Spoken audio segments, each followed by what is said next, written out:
Assalamualaikum warahmatullahi wabarakatuh. Perkenalkan, nama saya Enda Nurdini, NIM 22-100-444. Saya mahasiswa Pasca Sarjana UIN Sunan Gunung Jati semester 2. Ibu dan Bapak dosen, juga Ibu Bapak rekan seperjuangan semua yang saya hormati, dalam video ini izinkan saya untuk mempresentasikan dan memaparkan hasil resum analisis jurnal internasional. Judul yang saya ambil adalah Perception of Pupils Toward Bullying Prevention and Its Implementation at School District Castillejos Zambales, Philippines. Yang artinya persepsi siswa terhadap pencegahan bullying dan penerapannya di sekolah distrik Castillejos Zambales, Filipina. International Journal of Research in Engineering, Science and Management Volume 4 issue 9 September 2021. Dengan nama penulis Bernard T. Inocencio dan Girly S. Inocencio. Latar belakang. Penindasan adalah masalah yang tersebar luas di sekolah dan komunitas kita. Perilaku tersebut meliputi agresi fisik, ancaman, ejekan, dan pelecehan.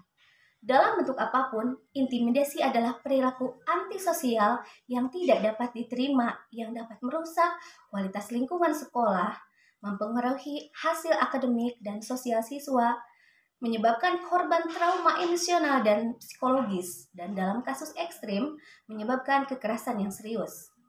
Bullying dapat mengancam keamanan fisik dan emosional siswa di sekolah dan dapat berdampak negatif pada kemampuan mereka untuk belajar. Cara terbaik untuk mengatasi bullying adalah dengan menghentikannya sebelum dimulai. Orang dewasa harus menciptakan lingkungan di sekolah dan di rumah di mana intimidasi tidak ditoleransi dalam keadaan apapun. Setiap orang berhak untuk dilindungi dari kekerasan dan pelecehan, tidak terkecuali anak-anak. Sebagai orang tua, seharusnya kita melakukan semua yang kita bisa untuk melindungi dan menjaga anak-anak agar aman dari bahaya. Tetapi semua ini hanyalah masalah waktu sebelum anak-anak ini tumbuh dan anak tidak akan bisa lagi mengawasi mereka sepanjang hari. Begitu pula saat mereka mulai bersekolah. Untuk itulah alasan inilah dibuat undang-undang anti-bullying telah ditetapkan oleh pemerintah Filipina. Selanjutnya rumusan masalah.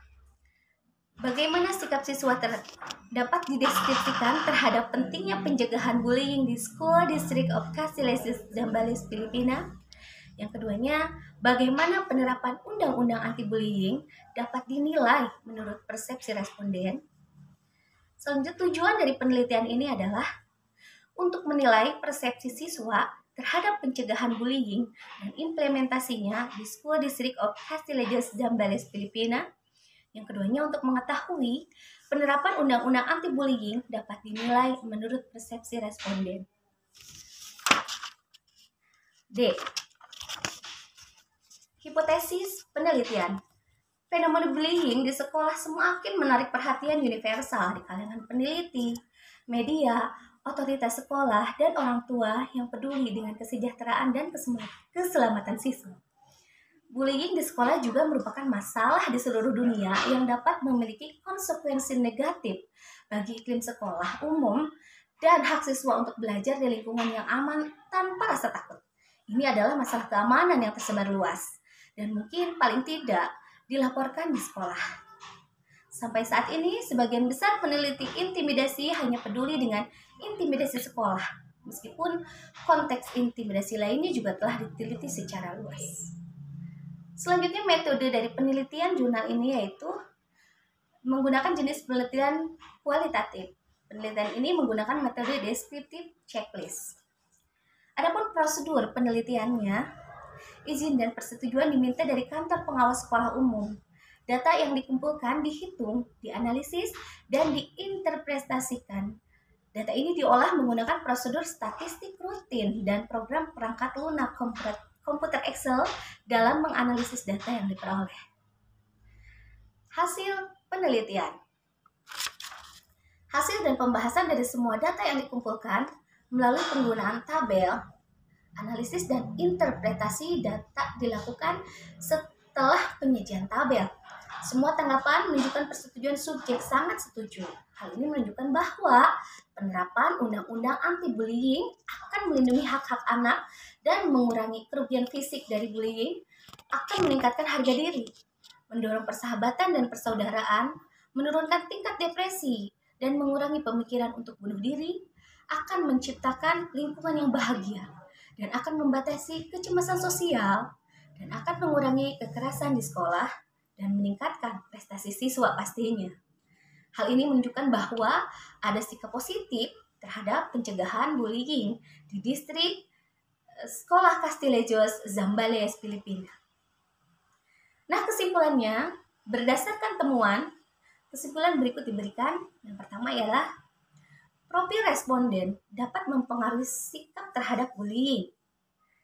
Kedua, terdapat sikap positif siswa terhadap penerapan tindakan anti-bullying di sekolah distrik Castilejos. Yang ketiga, persepsi siswa terhadap pelaksanaan tindakan anti-bullying di sekolah negeri distrik Castilejos sangat baik dari segi perencanaan, kampanye, dan pelaksanaannya. Adapun komentar yang bisa saya paparkan, jurnal ini memaparkan tentang penelitian tindakan anti-intimidasi, pencegahan bullying serta solusi bullying, juga persepsi akan anti-intimidasi. Bullying memang pada umumnya didefinisikan sebagai perilaku agresif berulang, di mana ada ketidakseimbangan kekuatan dan kekuatan di antara kedua belah pihak. Oleh karena itu, tindakannya tak haruslah diwujudkan. Isi jurnal ini juga memaparkan bagaimana penindasan seringkali terjadi di kalangan siswa. Di sekolah, hal ini terjadi karena ketidaktahuan guru ataupun orang tua ataupun masyarakat di lingkungan tersebut. Terkadang siswa yang mengetahui perilaku bullying tersebut pun hanya bisa diam, karena dia pun mendapat ancaman untuk tidak membocorkan kejadian pembulian tersebut. Nah, tujuan dari penelitian ini adalah untuk menilai persepsi siswa terhadap pencegahan bullying dan implementasinya. Dalam jurnal ini, para siswa memberikan respon yang sangat baik dari segi perencanaan kampanye ataupun pelaksanaannya. Menurut pendapat saya, selebihnya harus diadakan tindak lanjut kesungguhan dari pihak sekolah ataupun pihak pengelola dalam menerapkan tindakan anti-bullying di sekolah tersebut. Pihak sekolah bekerja sama dengan warga sekolah melanjutkan kampanye anti-bullying untuk mendidik dan memajukan sekolah dengan memberi wawasan dan pengetahuan kepada semua siswa tentang dampak dan tindakan anti-bullying agar semakin banyak siswa yang terselamatkan dari sikap bullying ini. Juga agar setiap siswa mewaspadai apabila dicurigai akan timbulnya tindakan bullying, baik yang mungkin terjadi pada dirinya atau pada temannya, atau mungkin orang lain di lingkungan terdekatnya. Oleh karena itu mari kita berusaha bersama mencegah perilaku bullying ini. Setiap manusia itu sama di hadapan Tuhan yang Maha Kuasa. Maka setiap manusia memiliki hak asasi yang sama. Manusia berhak mendapatkan perlakuan yang baik dari manusia yang lainnya. Namun terkadang karena sifat keserakahan dan kesombongan yang terkadang hinggap di dalam diri manusia yang menyebabkan dia merendahkan manusia lainnya dan menganggap dia berhak bertindak semaunya, mengintimidasi dan menindas yang lainnya. Padahal tindakan ini merupakan perilaku tercela yang patut mendapat perhatian khusus dari semua kalangan, dari semua pihak, baik itu orang tua, guru, ataupun pemerintah. Karena dampak yang terjadi bagi korban bullying ini sangatlah berpengaruh buruk bagi mental, bahkan fisik dan kesehatan mereka. Korban akan merasa tertekan dan rendah diri, selalu merasa takut, dan bisa berpengaruh juga pada prestasinya. Dan lebih jauhnya, dia akan menyimpan dendam yang mungkin muncul keinginan untuk membalas di suatu hari nanti. Sehingga besar kemungkinan suatu hari nanti dia pun dapat menjadi pelaku bullying juga. Mungkin itu yang dapat saya paparkan. Mohon maaf atas segala kekurangan. Syukran Allah timamikum. Akhirul kalam. Wassalamualaikum warahmatullahi wabarakatuh.